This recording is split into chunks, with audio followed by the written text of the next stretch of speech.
اس کی نیت خراب محسوس ہوئی تو میں پریشان ہو گئی اور میں نے اس سے بے رخی اختیار کر لی۔ تب وہ مجھ سے چڑ گیا۔ اس نے کہا، میں یا تو تم کو ازدواجی زندگی کی مسرتوں سے ہمکنار کر دوں گا یا پھر اس امر کے لیے تیار رہو کہ میں تم سے انتقام لوں گا۔ میں نے عزت کی حرمت کو عزیز جانا، اس کے بدلے میں ہر دکھ سہنے کو تیار تھی۔ جب دوسری بار اس نے میرے روبرو یہی بات دہرائی تو میں نے اسے برا بھلا کہا اور دوبارہ نہ آنے کی ہدایت کی، جس پر وہ خفا ہو کر ہمارے گھر سے چلا گیا اور پھر کبھی نہ آیا۔ اس کے جانے کے بعد میں نے سکھ کا سانس لیا اور سمجھی کہ اب میری زندگی کا یہ کانٹا نکل گیا ہے۔ مگر میرا یہ وہم تھا، وہ دل میں تہیہ کر کے گیا تھا کہ مجھے آباد نہ رہنے دے گا۔ شاید وہ سچا پیار کرنے والا نہیں بلکہ انتقامی عاشقوں میں سے تھا۔ چند سال پلک جھپکتے ہی گزر گئے۔ میرا شوہر یعنی جنید اب کافی جوان ہو گیا تھا۔ ہم ایک ہی گھر میں رہتے تھے، ایک دوسرے کی ضروریات کا خیال کرتے تھے۔ جنید مجھ سے بہت پیار کرتے تھے۔ اب ان کو میاں بیوی کے رشتوں کے تقاضے سمجھ میں آنے لگے تھے۔ میں اپنی زندگی سے بہت خوش اور مطمئن تھی۔ ایسا لگتا تھا کہ میرے سب دکھ ختم ہو گئے ہیں۔ جوانی میں عمروں کا فرق کچھ ایسا محسوس نہیں ہوتا۔ یہ تو ہمارے دیہات کی پرانی روایات تھیں، ہم لوگ اس چیز کے عادی تھے۔ میں یہ بھول چکی تھی کہ میرا دشمن ابھی تک گھات میں ہے۔ میں نے اپنی عزت کو اس کے ہاتھوں میں کھلونا نہیں بننے دیا تھا۔ اس کی سزا تو ایک دن ملنی ہی تھی۔ ایک روز زہیب اچانک میرے گھر میں آ گیا۔ ان دنوں میں امید سے تھی۔ اس نے ایک طنزیہ نظر مجھ پر ڈالی اور مسکرا کر بولا، میرے ساتھ تم نے ناانصافی کی اور دوسروں کو جھولی بھر بھر خوشیاں بانٹ رہی ہو، اس کا حساب تو دینا ہی ہوگا۔ تم نے میرا دل توڑا تھا نا، میری خوشیاں لوٹی تھیں، اب بے وفائی کا مزہ بھی چکھو۔ میں خوف زدہ ہو گئی۔ مجھے معلوم نہ تھا کہ وہ کیا کرنے والا ہے۔ اس نے زہیب کو وہ خط دے دیا جو میں نے اپنی نادان عمر میں لکھا تھا۔ بس یہ میری غلطی میرے لیے زہر برا ناگ بن گئی جس نے میری خوشیوں بھری زندگی کو ڈس لیا۔ خط پڑھ کر میرے شوہر مجھ سے بدظن ہو گئے، پھر وہ ایک دم سے بدل گئے۔ جن آنکھوں میں میرے لیے پیار بھرا رہتا تھا، اب وہاں نفرت کے انگاروں کی نہ بجھنے والی آگ تھی۔ وہ مجھ سے روٹھ گئے۔ چاچا نے لاکھ سمجھایا لیکن اس کے باوجود انہوں نے مجھ سے جو قطع کلامی کی تو پھر کبھی مخاطب نہ کیا۔ انہوں نے زہیب سے سوال کیا کہ تم ہمارے گھر اسی وجہ سے آتے تھے؟ اس نے کہا، ہاں، میں محض منال کی وجہ سے تمہارے گھر آتا تھا کیونکہ اس نے میرا چین سکون چھین لیا تھا۔ شادی کے وقت تم تو چھوٹے بچے تھے، تبھی یہ مجھے خود گھر بلاتی تھی اور مجھ سے ملتی تھی۔ میں روتی رہی مگر میرے شوہر نے میری پاک دامنی اور بے گناہی کا یقین نہ کیا۔ ان کے لیے یہی ثبوت کافی تھا کہ میں نے خط میں زہیب سے اظہار محبت کرتے ہوئے لکھا تھا کہ میں اپنے مگیتر سے شادی نہیں کرنا چاہتی، میرا اور اس کا کوئی جوڑ نہیں۔ حالانکہ یہ نادان عمر کی باتیں تھیں مگر اب تیر کمان سے نکل چکا تھا۔ جنید کو ڈاکٹر بننے کا شوق تھا۔ FSC میں اچھے نمبر لیے تو میڈیکل کالج میں داخلہ مل گیا اور اس جدائی کے بعد میری زندگی کی تمام خوشیاں حسرتوں میں بدل گئیں۔ انہی دنوں میں ایک بچے کی ماں بن گئی۔ ان کو خبر کی گئی مگر وہ نہ آئے۔ شاید وہ معصوم بھی میرے ساتھ دکھ سہنے اس دنیا میں آیا تھا۔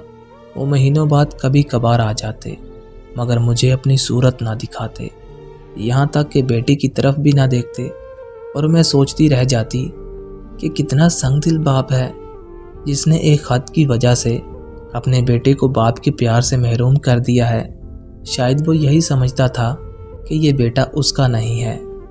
جنید کا واسطہ اب صرف اپنے والدین تک محدود تھا جن کے لیے گھر آنا اس کی مجبوری تھی۔ چاچا ہمارے غم میں گھل گھل کر آدھے رہ گئے اور جنید کے ڈاکٹر بننے سے پہلے ہی چل بسے۔ کچھ عرصے بعد میری ساس بھی اللہ کو پیاری ہو گئی، حالانکہ وہ تو اپنے پوتے سے بہت پیار کرتی تھی۔ اب گھر میں صرف میں اور میرا بیٹا تھا۔ جنید نے تو گھر آنا بند کر دیا۔ وہ ڈاکٹر بن کر ہزاروں کمانے لگے مگر ہم ان کی محبت کے ساتھ ساتھ کھانے پینے کو بھی ترسنے لگے۔ نوبت فاقوں تک آ گئی۔ میں نے کافی خط لکھے مگر جنید نے کسی خط کا جواب نہ دیا۔ فون تو وہ اٹھاتے ہی نہ تھے۔ کچھ رشتہ داروں نے سمجھایا کہ مجھے اب خود ہی ان کے پاس شہر چلے جانا چاہیے۔ میں جانتی تھی کہ ایک غلط فہمی نے ان کے دل کی کایا ہی پلٹ کر رکھ دی ہے۔ وہ تبھی ہم سے کوئی ناطہ نہ رکھنا چاہتے تھے۔ تاہم خاندانی روایات سے مجبور تھے اور مرتے وقت ان کے والد بھی یہ وصیت کر کے گئے تھے کہ مناہل سے ناتا نہ توڑنا، ورنہ میں روز قیامت تک تم کو معاف نہ کروں گا۔ اسی وجہ سے انہوں نے مجھے طلاق نہ دی، مگر پلٹ کر دیکھنا بھی گوارا نہ کیا۔ آخر ہمت کر کے ایک دن میں ان کے پاس چلی گئی جہاں وہ رہتے تھے۔ مجھے دیکھ کر منہ پھیر لیا اور بیٹے کو دیکھا تو کہا، میرے سامنے سے ہٹاؤ اسے، نہ جانے کس کی اولاد ہے۔ میں روتی رہی اور وہ ناراض ہوتے رہے۔ آخر میں نے ہاتھ جوڑ کر کہا، محبت نہیں دے سکتے تو خدا کے نام پہ خرچہ ہی دے دو۔ میں اس معصوم بچے کو لے کر کس کے در پر مانگنے جاؤں؟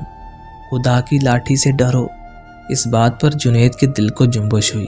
پھر انہوں نے اتنا کیا کہ ہر ماہ کچھ رقم خرچے کے لیے بھجوانے لگے۔ میں اس رقم سے گزر بسر کرنے لگی۔ ایک دن مجھے خبر ملی کہ تمہارے شوہر نے دوسری شادی کر لی ہے۔ مجھے کوئی حیرت نہ ہوئی، کیونکہ مجھے خود اس بات کا اندازہ تھا کہ انہیں ہم عمر بیوی کی ضرورت ہے اور ان کا حق بھی بنتا ہے۔ میں ان کے دل سے اتر چکی تھی اور عمر میں بھی بڑی تھی۔ ان کی دوسری بیوی ڈاکٹر تھی۔ اس کے سامنے بھلا مجھ مڈل کلاس کی کیا حیثیت تھی؟ میں تو ایک زندہ لاش تھی۔ زندہ تھی تو صرف اپنے بیٹے کے لیے۔ میری سب خوشیاں، آرزوئیں میرے لگتے جگر سے وابستہ تھیں۔ جنید نے دوسری شادی کر کے 1 سال بعد خرچہ بھیجنا بند کر دیا۔ کبھی 2-4 ماہ کے بعد کچھ رقم بھیج دیتے جو راشن والے کے ادھار میں چلی جاتی۔ میں اور میرا بچہ اب لوگوں کے رحم و کرم پر تھے۔ تعلیم یافتہ نہ تھی کہ نوکری کر لیتی۔ انہی دنوں میرے بیٹے کو بیماری نے آ لیا۔ کوئی رشتہ دار ایسا نہ تھا جو آڑے وقت میں ساتھ دیتا۔ باپ ڈاکٹر تھا اور بیٹا علاج کو ترس رہا تھا۔ خیر یہ کڑا وقت بھی گزر گیا۔ کسی نے مشورہ دیا کہ نرسنگ کا کورس کر کے اپنے پاؤں پر کھڑی ہو جاؤ، اس طرح تمہارا بیٹا بھی پڑھ لکھ سکے گا۔ ایک جاننے والی نرس کی مدد سے میں نے نرسنگ کا کورس کیا اور اسی نے مجھے اس ہسپتال میں ملازمت بھی دلوا دی جہاں وہ نوکری کرتی تھی۔ وقت گزرتا رہا اور میں کشت اٹھاتی گئی تاکہ میرا بیٹا تعلیم مکمل کر لے۔ ایک روز کالج جاتے ہوئے اس کی موٹر سائیکل کو ایک وین نے ٹکر مار دی۔ وہ موٹر سائیکل سمیت سڑک پر گر کر شدید زخمی ہو گیا۔ لوگ اسے ہسپتال لے گئے۔ ایمرجنسی میں اس وقت جس ڈاکٹر کی ڈیوٹی تھی وہ جنید تھے۔ کچھ دن پہلے ہی ان کا ٹرانسفر اس ہسپتال میں ہوا تھا۔ لوگ کہتے ہیں کہ خدا ایسے ناگہانی حادثات سے بچائے۔ وہ ٹھیک کہتے ہیں۔ یہ جان لیوا حادثات اکثر گھروں کے چراغ بجھا کر والدین کے دلوں میں ہمیشہ کے لیے اندھیرے بھر جاتے ہیں، لیکن مجھ بدقسمت پر اللہ تعالیٰ نے اس حادثے کی صورت میں ایسا کام کیا کہ اللہ تعالیٰ نے نہ صرف ولید کی زندگی رکھی بلکہ اسے اس کے باپ سے بھی ملوا دیا۔ جب اس شخص نے اپنے نوجوان بیٹے کو دیکھا تو اسے لگا کہ وہ آئینے میں اپنی ہی صورت کو دیکھ رہا ہے۔ جوان بیٹا جب ایسی حالت میں اچانک باپ کے سامنے آ جائے اور باپ بھی ڈاکٹر جو چوٹ کی نوعیت کو سمجھتا ہو تو دل کی کیا حالت ہوگی۔ حادثے نے باپ کے مردہ دل کو تڑپا کر اس میں برسوں سے دفن محبت کو زندہ کر دیا اور اس میں نئی روح پھونک دی۔ کسی کو کچھ کہنے اور سمجھانے کی ضرورت نہ پڑی۔ خون کو خون نے پہچان لیا اور رگوں میں دوڑتے لہو نے جوش مارا تو برسوں کی دفن محبت جاگ پڑی۔ بیٹے کو گلے لگایا اور خدا کے حضور سجدہ ریز ہو گیا کہ اللہ تعالیٰ اس کے بیٹے کو نئی زندگی اور شفا دے دے۔ جہاں ماں کی دعا قبول ہوتی ہے، دل سے نکلی ہوئی باپ کی دعا بھی ضرور قبول ہو جاتی ہے۔ اور پھر اللہ تعالیٰ نے جنید کی سن لی اور میرے بیٹے کو نہ صرف نئی زندگی ملی بلکہ مجھے بھی نئی زندگی مل گئی۔ بیٹے کی خاطر انہوں نے مجھے معاف کیا اور دوبارہ سے میرا گھر بس گیا۔ وہ ہمارے گھر بھی آنے جانے لگے جو ان کے والد یعنی میرے چاچا کا گھر تھا۔